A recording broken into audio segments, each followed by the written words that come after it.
Olá, alunos do segundo ano, vamos para uma aula de Sociologia, tá? Pega o livro de vocês na página 216, na unidade 14, né? Com o título Brasil Mostra a Tua Cara. Então a gente vai fazendo a leitura aqui e vamos explicando na medida que a gente for lendo. Então no primeiro parágrafo aí da página 216 diz o seguinte: o Brasil é um país continental. Porque geralmente faz essa essa alusão, dizer que o Brasil é um país continental. É uma questão simples. É porque o Brasil, ele é um país que tem um território muito grande, sendo aí o quinto maior país do mundo, e também por sua diversidade de clima. Então, todo esse conjunto, as pessoas dizem que o Brasil, ele se parece mais com um continente, devido à sua grande diversidade, devido à sua extensão territorial. Então, daí se usa essa expressão. Aí, continua a leitura aí, diz assim, ó: certamente você já ouviu essa frase muitas vezes. Com seus 8 milhões e 500 quilômetros quadrados, é o maior país do sul, da América do Sul, o terceiro das Américas e o quinto do mundo, tá? O território está dividido em 26 estados e mais um Distrito Federal, que por sua vez tem o número de 5.570 municípios. Esse é o número da quantidade de cidades existentes no Brasil, porque na divisão que o Brasil fez, ele é dividido como? Ele é dividido em estados e municípios. Isso é a divisão administrativa. Existe a questão das regiões, mas só que as regiões é uma divisão onde se leva em consideração aspecto socioeconômico, não é administrativa, tá? Não existe uma administração do Nordeste, por exemplo. Então os estados administrativamente, o Brasil administrativamente está dividido em União, tá? Que é o governo federal e os órgãos federais, tem estados com seus órgãos e o município com seus órgãos, tá? Então nós temos aqui no Brasil 5.570 cidades, municípios. Uma característica também que no caso das capitais, além delas ter lá o centro administrativo dos estados, as capitais, elas também têm sua administração municipal, ou seja, fica a sede do governo estadual e as administrações municipais para gerir a capital, gerir o município que pertence à capital. Com exceção de Brasília, que Brasília é diferente. Brasília ela não tem o poder municipal, ela só tem lá o GDF, né, que é o governo do Distrito Federal, e com sua administração. Não tem município, não tem prefeito em Brasília. Então, diante disso, assim, a população brasileira também já ultrapassou 200 milhões de habitantes. Olha, o último censo que nós tivemos foi em 2010. Por lei, existe uma lei que obriga o governo federal a cada 10 anos fazer um censo, a contagem da sua população. Então nós tivemos 2010, era para ter o censo esse ano, 2020, que é de 10 em 10 anos. Devido à pandemia, o governo brasileiro ele adiou o censo, a contagem da sua população. No entanto, as projeções que hoje nós já ultrapassamos os 200 milhões de habitantes. Em 2010 nós tínhamos 180 alguma coisa assim. Então a projeção depois de 10 anos é que nós tenhamos ultrapassado aí a marca dos 200 mil. Alguns dizem 204, outros 207 mil habitantes. Então o que tem mais aqui? Vamos lá, contar a leitura. Aí vem a subdivisão, né, aquela que eu falei, que é da questão das regiões, onde essas regiões elas levam em consideração aspecto socioeconômico e geográfico e físico. Então, se utilizou os critérios para formar essas regiões, quais são as regiões? Norte, Nordeste, Centro-Oeste, Sudeste e Sul. São as 5 regiões, as macro-regiões brasileiras, onde se levou em consideração aspectos socioeconômicos e aspectos físicos, ou seja, a semelhança de clima dos fatores geográficos. Então, vamos lá então. Assim, as regiões brasileiras apresentam condições geográficas distintas, traços particulares de cultura e níveis desiguais de desenvolvimento econômico e social, a questão socioeconômica e cultural. Tudo isso é importante para entender por que é tão importante falar de cultura brasileira, como se fosse uma única cultura e hegemônica.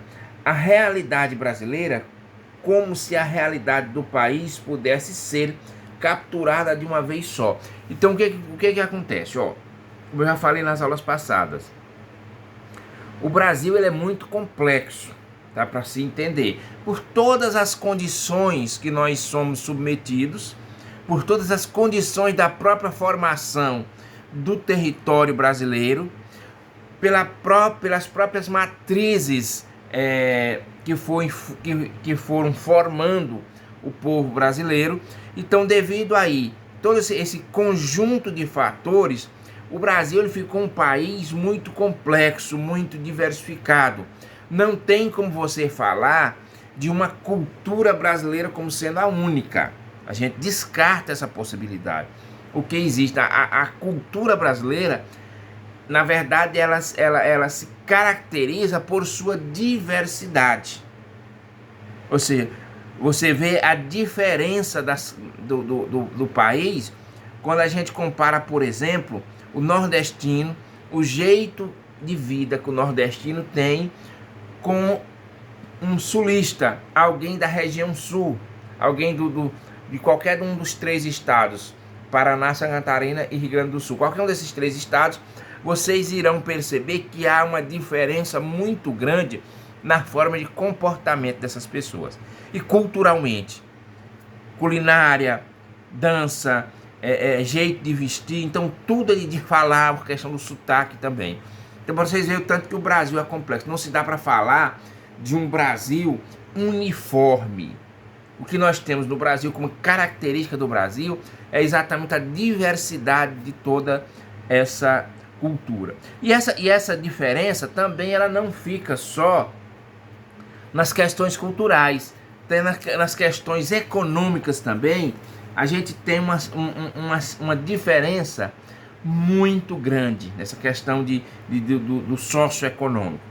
Então nós temos aí, nessa mesma página aí, na página 217, onde diz assim, quando afirmamos que as regiões brasileiras apresentam um desequilíbrio do ponto de vista econômico e social, queremos dizer que alguma delas dispõe de riquezas e oportunidades decorrentes da produção industrial, enquanto outras dependem de recursos provenientes do governo federal, porque a produção local não é suficiente para promover seu desenvolvimento.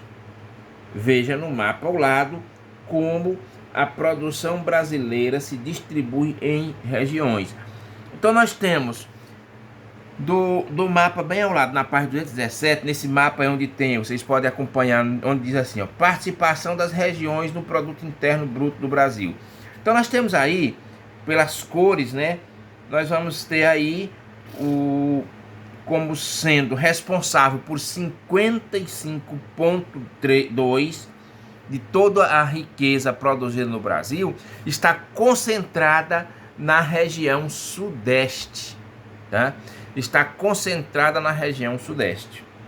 Depois nós temos a região sul com 16% do PIB brasileiro, de toda a produção. Depois nós temos a região Nordeste, né? A região Nordeste, a terceira região com a maior participação do PIB é o Nordeste, com cerca de 13,6%. E a menor participação do PIB é a região Norte. Então nós temos essa subdivisão aí. Isso significa dizer também que nem só na região Norte tem milionários, mesmo sendo a região com a menor participação no produto interno bruto do Brasil, como também na região que corresponde mais da metade de tudo que é produzido no Brasil, que é a região Sudeste, nós não temos miseráveis. Então essa diferenciação social, ela é presente em qualquer uma das regiões, esse fosso da desigualdade social que existe no Brasil. Então no outro parágrafo diz assim, ó, o IBGE em 2012 nos informa que metade do produto interno bruto, o PIB nacional, tá, estava concentrado em apenas 1% dos municípios brasileiros. O que significa dizer, ou seja, 50%, tá? Aí mais da metade, né? Metade é 50%, né? Está concentrado 1% dos municípios brasileiros, tá? Eles são responsáveis por produzir mais da metade, ou seja, mais de 50% do PIB nacional. Então o que significa dizer? Que mesmo em cidades da região Sudeste, que é a região mais rica, pelo menos a região que produz mais, nós vamos ter cidades muito pobres que não produzem nada. Então a própria afirmação que o autor do livro coloca lá atrás, que tem região que precisa da ajuda do governo federal, está equivocada. E no Brasil, em todas as regiões, existem cidades que necessitam da ajuda governamental para manter os serviços básicos para a população. Então isso é o que a gente analisa aí em uma contradição gritante. Eu já falei para vocês que não é culpa minha, mas vocês perdem muito com esse livro de sociologia, que ele é muito ruim. A verdade é essa. Ele é muito ruim, traz muitas informações desencontradas e, além de tudo, é um livro pobre de informações. Assim, mas não foi eu que escolhi, né? Foi os outros, então não me culpo por isso aí. Então é um livro ruim, na verdade é isso.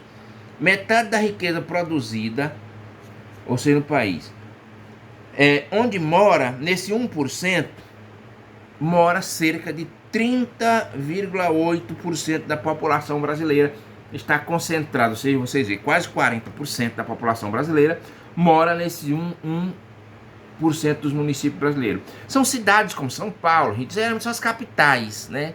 Essas são as capitais que correspondem a isso aí. São Paulo, Rio de Janeiro, Belo Horizonte, aqui no Nordeste aí tem Fortaleza, Salvador, Recife, que são as grandes cidades, Norte tem Manaus, Belém, Brasília, o próprio Distrito Federal no Centro-Oeste. Então são esses grandes municípios onde está concentrada a maior parte da riqueza do Brasil. Porém, a maior parte da população brasileira vive exatamente nas cidades onde não tem tanta riqueza. Ou melhor, vive em cidades pequenas. A grande parte da população brasileira vive em cidades pequenas onde não tem onde não são industrializadas. Ou seja, continuando a leitura aí, ó. A explicação é que a falta de oportunidade de trabalho, a pobreza, a produção insuficiente, tudo isso expulsa os moradores das regiões mais pobres em direção àquelas onde se supõe que a vida possa ser melhor. No relatório sobre a concentração do PIB, o IBGE aponta que cerca de 40% de toda a riqueza de bens e serviços produzidos no Brasil estão concentradas em 25 municípios. São eles. Aí tem a lista de municípios que vocês podem acompanhar aí. O grande destaque aí é que a maioria desses municípios estão concentrados no estado de São Paulo. São Paulo, Rio. Aqui do Nordeste, só tem quem? Recife, Fortaleza, Salvador e só.